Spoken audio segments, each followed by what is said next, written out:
이제 선포되는 하나님의 말씀 여러분의 가슴으로 받으시고 많은 은혜 받으시는 여러분 되시기를 축복합니다. 하늘을 나는 새도 자기를 해롭게 하는 자들을 확실하게 기억한다라고 합니다.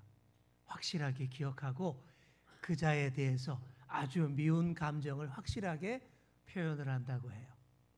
여러분, 새 중에서 어떤 새가 제일 똑똑할까요? 까마귀가 제일 똑똑하다 그럽니다. 까마귀가 어느 정도냐 하면요, 밤에 까마귀가 올빼미한테 당하면요, 낮에 올빼미가 비실비실할 때 자기 친구들 다 데리고 가서 혼내준대요.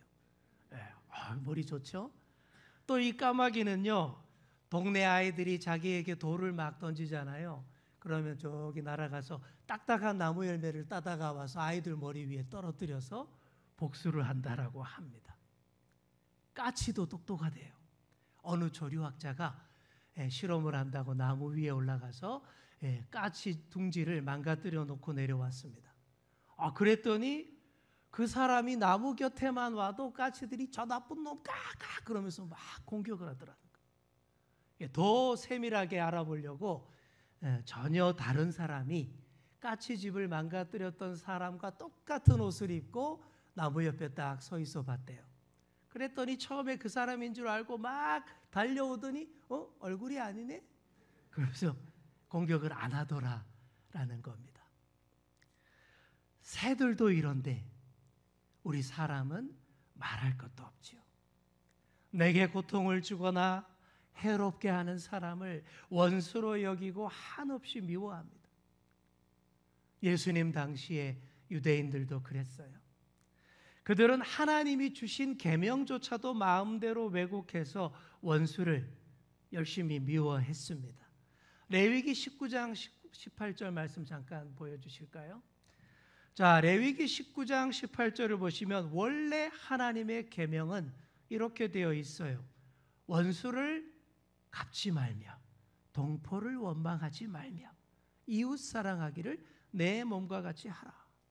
여기 보시면 분명히 원수를 갚지 말라라고 되어 있는데 이 구절을 싹 바꿔가지고 원수를 미워하고 내 이웃을 사랑하라. 이웃만 사랑하라. 이렇게 왜곡해서 가르쳤습니다. 그리고 이웃의 범위도 아주 좁았습니다.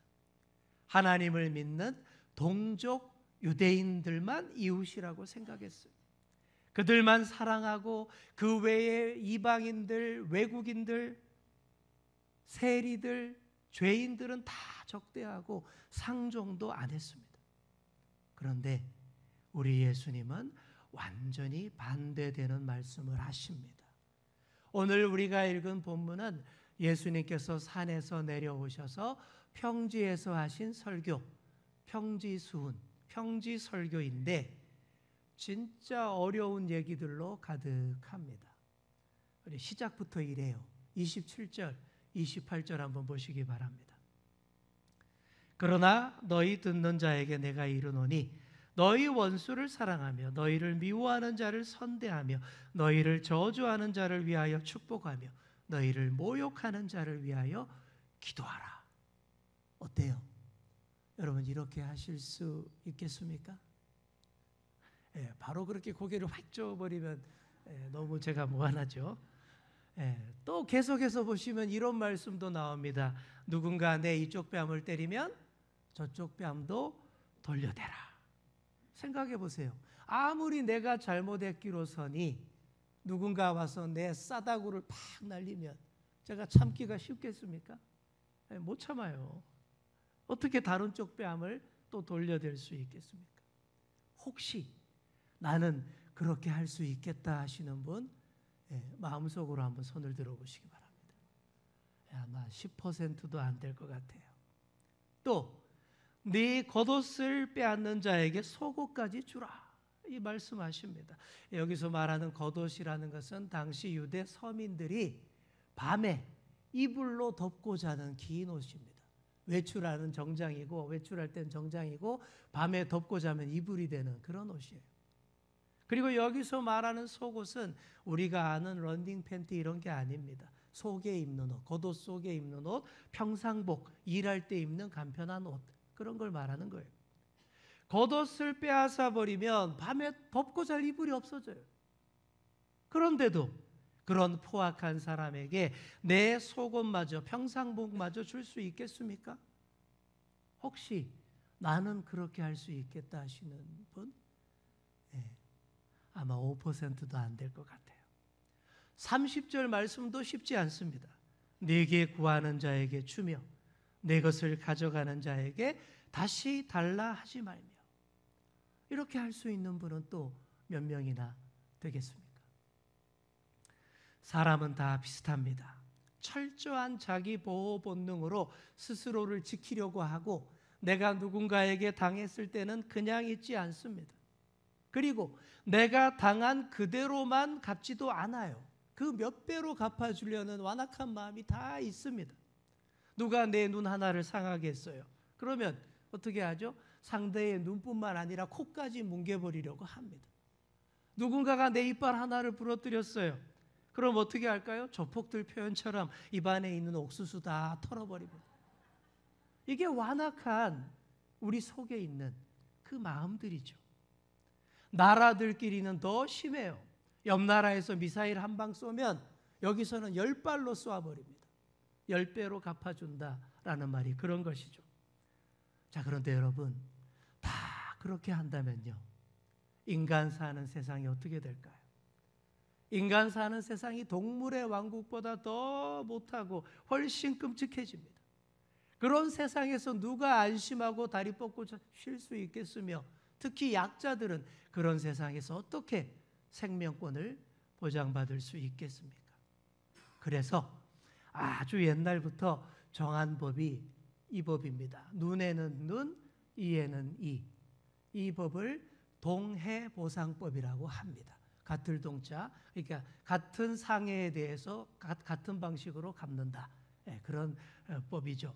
이 법은 함무라비 법전에도 나오고, 가장 오래되었다라고 하는 함무라비 법전에도 나오고, 우리 구약 성경의 율법에도 나옵니다. 그러니까 이런 거죠. 누가 내 눈 한쪽을 상하게 했어요. 그러면 너 일로 와. 너도 똑같이 오른 눈, 너도 오른 눈 팍 다치게 합니다. 누가 내 이빨 2개 부러뜨렸어요. 너 일로 와. 망치 들고 가서 이빨 2개 탁탁. 그렇게 하고 거기까지만 하고 그만두라라는 그런 법입니다. 그러니까 이 법의 핵심이요, 보복하라라는 데 핵심이 있는 게 아닙니다. 10배로 갚겠다고 하지 말고 딱 그것만큼만 하고 그치라. 그래야 질서가 유지된다. 이런 법, 여기에 핵심이 있는 거예요. 그래서 눈에는 눈, 이에는 이라는 이 법이 오래도록 평화와 질서를 유지하는데 꽤 쓸만하게 잘 사용되었던 법이었습니다. 자, 그런데 예수님은 이보다 훨씬 더 나갑니다. 그걸로는 너무 부족하고 너무 소극적인 윤리라는 거예요. 그보다 훨씬 더 적극적이고 더 위대한 윤리로 살라라고 말씀하십니다. 그것이 마태의 산상수훈이고 누가복음의 평지수훈입니다. 세상 윤리와 많이 달라요. 세상 윤리와 너무 다른 하나님 나라의 윤리입니다. 이 하나님 나라 윤리의 최고봉이 뭘까요? 저는 이렇게 꼽습니다. 원수를 사랑하라. 이거예요. 31절에 보시면 이런 말씀이 나오죠. 남에게 대접을 받고자 하는 대로 너희도 남을 대접하라.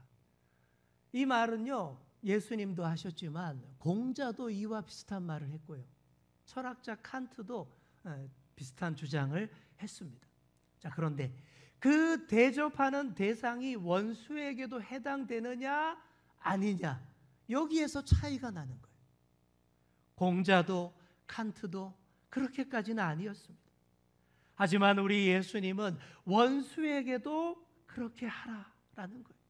원수를 사랑하고 너희를 미워하는 자를 선대하고 저주와 모욕을 너희에게 일삼는 자들을 위해서 축복하고 그들을 위해 기도해 주라. 이렇게 말씀하셨습니다. 자, 우리 옆에 계신 분께 한번 이렇게 물어보세요. 정말 그렇게 하실 수 있겠습니까? 옆 사람 반응이 어때요? 애매하죠? 정말 어떻게 그렇게 할 수 있겠습니까? 싶죠. 그렇게 해서 어떻게 정상적인 삶을 살 수 있겠습니까? 싶을 거예요. 이 가르침 그대로 다 실천했던 사람이 있습니다. 여러분이 잘 아시는 러시아의 대문호 레프 톨스토이가 그렇게 했어요. 이 톨스토이가 마태복음에 나오는 산상수훈을 읽고는 너무 감동을 받았습니다. 그래서 거기에 기반해서 단편 작품도 많이 썼고요. 무엇보다 그 산상수훈의 가르침 그대로 실천하는 삶을 평생을 살았습니다. 톨스토이가 원래 부자였습니다. 아주 땅 부자, 지주라 그러죠. 지주였어요. 그런데 산상수훈의 말씀대로 순종해서 자기 밑에서 힘들게 일하던 농노들을 다 해방시켜 줍니다. 그냥 해방시켜 준 것도 아니에요. 자기의 재산을 탈탈 털어서 땅을 다 그들에게 다 나누어 주면서 자유롭게 해주었습니다. 그리고 자기는 청빈한 삶을 사는데 가족들이 도무지 이해를 못해요. 그래서 부인과 이혼도 하고 그랬습니다. 이 가르침을 문자 그대로 다 실천하기는 진짜 어렵습니다. 하지만 이 가르침의 의미를 우리가 깊이 이해하고 그 뜻과 정신을 우리 삶 가운데 구현하며 살아야 합니다. 우선 이 가르침은요, 불의를 무한히 용납하고 무조건 참으라 이런 뜻이 결코 아니에요. 부당한 일을 당했을 때 당연히 법적으로 대응해서 불의를 바로 잡아야 맞습니다. 재산상의 손해를 입게 되었을 때 법에 호소하여서 적절한 보상을 받는 것이 맞지요. 오늘 이 가르침의 핵심은 이겁니다. 악한 자에게 똑같이 악으로 갚지 말라. 이거예요. 처음부터 그래 한번 해보자는 거야? 막 거칠게 반응하면서 악한 자를 악하게 이기려고 덤비면 어떻게 될까요? 악한 자를 악하게 이기려면 나도 똑같이 악해야만 됩니다. 그 악한 자의 속으로 들어가서 그 악한 생각들을 연구하고 그의 습성을 파악하고 약점을 찾아내야 하는데 그 과정이 무지 힘들어요. 또 그 과정 중에 내 마음도 악하게 변질됩니다.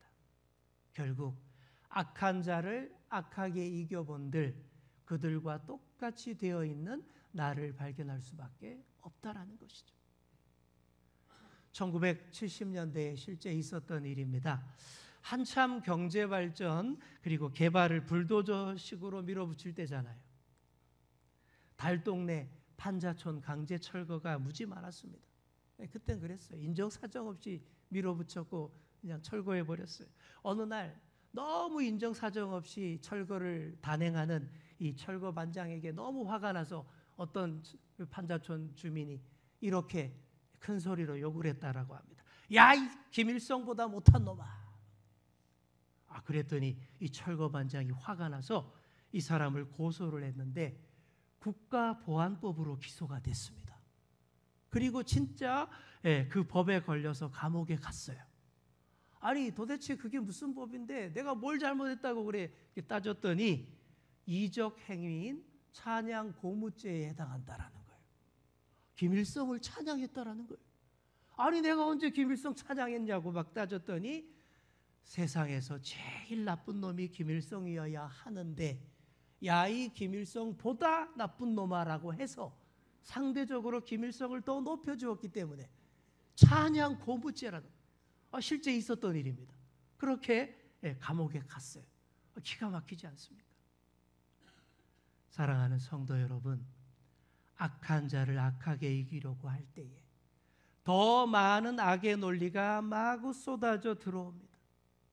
그것들이 우리의 마음과 영혼을 뒤덮어 버립니다. 우리를 꼼짝 못하게 구속합니다. 그래서 악한 자를 악하게 대적하지 말라라는 거예요. 악한 자가 온갖 포악으로 무장하고 나를 향해 마구 쏘아대도 나는 관용과 용서의 무기로 대항해야 합니다. 그래야 선한 싸움으로 싸우고 선한 능력으로 악을 눌러 이길 수 있습니다. 그러려면 당연히 힘들어요. 사실 너무 어렵습니다. 노력과 비용도 더 들고 손해도 많이 볼 수 있습니다. 그래서 더 기도해야 한다라는 거예요. 주님, 이 악한 세상에서 선한 능력으로 다 이길 수 있는 힘과 능력을 나에게 주십시오. 이렇게 간절히 기도하셔야 돼요. 정말 진심으로 이렇게 기도하는 자에게 하늘 아버지께서 반드시 응답하십니다. 선한 능력으로 충만하게 채워주실 줄 믿습니다. 그러면 어떻게 될까요? 전보다 더 넉넉한 마음으로 채워지게 됩니다. 전보다 더 넉넉한 마음으로 채워지게 되면 원수가 밉기보다 불쌍하게 보입니다. 원수가 불쌍하게 보이는 순간 이미 기도가 응답된 거예요. 이미 선으로 악을 이길 수 있는 길이 활짝 열린 것입니다. 또한 넉넉한 마음을 보일 때에 물질의 복도 넉넉하게 채워주십니다. 하나님 나라를 위해 섬기고 베풀고 희생하는 자를 하나님께서 절대 외면하시지 않아요. 더 넉넉한 사람 되게 하셔서 내게 도움을 구하는 자들에게 거절하지 않아도 되도록 해주시고, 다시 돌려주세요 라고 말하지 않아도 되도록 주님께서 채워주실 줄 믿습니다. 이런 복을 우리가 받아야 돼요. 자, 우리 옆에 계신 분께 이렇게 말해주겠습니다. 넉넉한 사람으로 채워집시다. 이렇게 하나님 나라의 윤리를 따라서 살 때에 가장 좋은 보상이 뭘까요? 우리 35절을 보시겠습니다. 화면으로 35절. 자, 보시면 오직 너희는 원수를 사랑하고 선대하며 아무것도 바라지 말고 꾸어주라. 그리하면 뭐라고 돼 있어요? 너희 상이 클 것이요. 그 다음 또 지극히 높으신 이의 아들이 되리니. 자, 먼저 너희 상이 클 것이라고 했죠. 근데 무엇보다 지극히 높으신 이의 아들이 되리니. 이것이 최고의 보상입니다. 원수까지 사랑할 때에 진짜 하나님의 자녀다라는 것이죠. 자, 이렇게 한번 생각해 보겠습니다. 부모가 있는 아이는 아무 걱정할 게 없어요. 어릴 때에 부모가 다 알아서 책임지고 양육해 주지 않습니까? 그러나 부모가 없거나 부모가 있지만 부모 역할을 제대로 안 하는 집에 그 아이는 어떨까요? 혼자 거친 세상에서 살아남으려고 악바리가 될 수밖에 없어요. 절대 남에게 지지 않으려고 합니다. 또 내가 당하면 몇 배로 갚으려고 합니다. 이런 삶이 하나님을 아버지로 모시지 못한 인생들의 거침과 사나움이에요. 하지만 우리는 예수님을 믿고 하나님을 아버지로 모시고 삽니다. 영적 고아가 아니에요. 하나님의 자녀, 하나님 나라의 상속자이며 하늘 아버지께서 우리를 책임져 주시는 인생입니다. 그러니 다르게 살아야 하지 않냐라는 그런 얘기입니다. 내가 고아인 줄 알고 고아원에서 다른 고아들과 치열하게 싸우며 살고 있었는데 어느 날 갑자기 아버지가 나타났다라고 생각해 보세요. 오래전 잃어버렸던 나를 아버지가 드디어 찾아내서 내가 있는 고아원으로 왔는데 그 아버지가 대기업 회장이라고 한번 생각해 보십시오. 어떻게 될까요? 하루아침에 형편이 다 바뀝니다. 고아원에서 가지고 있던 물건들 다 줘버려도 됩니다. 그동안 피 터지게 싸웠던 친구들이 이제는 하나도 안 무서워요. 그리고 이제 별로 밉지도 않습니다. 다 용서할 수 있어요. 왜요? 내가 완전히 다른 인생의 주인공이 되었기 때문입니다. 사납고 거친 성품도 넉넉하게 바뀝니다. 왜요? 나는 아버지가 계시잖아요. 그리고 그 아버지가 완벽하시잖아요. 이처럼 아버지를 찾음으로 하늘의 복을 다 가지게 되었는데 세상의 시시한 것들 양보할 수 있지 않습니까? 다 줘버리고 다시 돌려달라고 안 해도 되지 않습니까? 그리고 나는 아버지가 계신데 아버지가 없어서 저렇게 사납게 구는 친구에게 좀 맞으면 또 어때요? 35절 하반절 보시기 바랍니다. 35절 하반절에 예수님이 이렇게 말씀하십니다. 그는, 여기서 그는 하나님이죠. 하나님은 은혜를 모르는 자와 악한 자에게도 인자하시니라. 우리 생각과 좀 다르죠. 우리 생각에는 은혜를 좀 아는 사람을 더 챙겨주고 사랑하고 이뻐하고, 은혜도 모르는 배은망덕한 놈은 무시하고 미워해야 될 것 같은데, 우리 아버지는 은혜를 모르는 자와 악한 자에게도 인자하시다라는 거예요. 여전히 고아로 살며 사납게 씩씩대는 이 친구도, 그리고 저 친구도 하나님이 다 똑같이 사랑하신다라는 거예요. 왜 그러실까요? 비록 지금은 아버지도 모르고 아버지도 없다 하고 저 모양 저 꼴로 살고 있지만, 다함이 없는 하나님 아버지의 사랑과 자비를 계속 보여주고 느끼게 한다면 반드시 언젠가 깨닫고 하나님의 자녀가 될 수 있기 때문입니다. 그 역할을 바로 우리가 해야 돼요. 왜냐하면 거룩한 하늘아버지는 그들에게 보이지 않습니다. 못 봐요. 우리가 보입니다. 잘 보이는 우리가 가서 하나님 아버지의 사랑과 은혜를 넉넉하게 보여줄 때에 그들도 비로소 보게 되고 느끼게 되고, 아, 하나님 아버지의 사랑이 이렇구나 느낄 수 있게 되는 거예요. 그래서 우리더러 원수를 용서하고 사랑하라, 이렇게 말씀하시는 것입니다. 정말 어렵고 힘든 윤리이지만 우리가 힘써 그렇게 할 때에 하늘아버지께서 다 갚아주시는 줄 믿습니다. 오늘 그런 말씀 나오죠. 누르고 흔들어 넘치도록 하늘의 복으로 너희에게 안겨주겠다. 여러분, 이런 복의 주인공들이 다 되시기를 축복합니다. 마지막으로 우리가 깊이 생각해야 할 부분이 있습니다. 이것만큼은요, 여러분이 꼭 가슴에 한번 새겨두시기 바랍니다. 예수님이 원수를 사랑하라라고 하셨지 원수를 좋아하라라고 하지 않으셨습니다. 왜 그럴까요? 이게 무슨 말일까요? 사람이 누군가를 그리고 뭔가를 좋아한다라는 것은 자연스럽고 감성적이고 감정적인 측면입니다. 그래서 죽어도 좋아할 수 없는 사람이 있고요, 죽어도 싫은 음식도 있고 좋아할 수 없는 물건이 있고 그렇습니다. 그게 당연한 거예요. 억지로 좋아할 수는 없잖아요. 그래서 내 감정으로는 죽어도 좋아할 수 없으니까 의지적으로 힘을 다해서 사랑하라 라고 하신 거예요. 단순한 감정의 차원을 넘어서 더 훌륭하고 위대하게 사랑하라 라고 말씀하신 것입니다. 내 감정은 절대 못 따라오지만 우리 주님의 말씀을 내 의지와 뜻으로 받들고 따르는 자녀라면 이게 가능해집니다.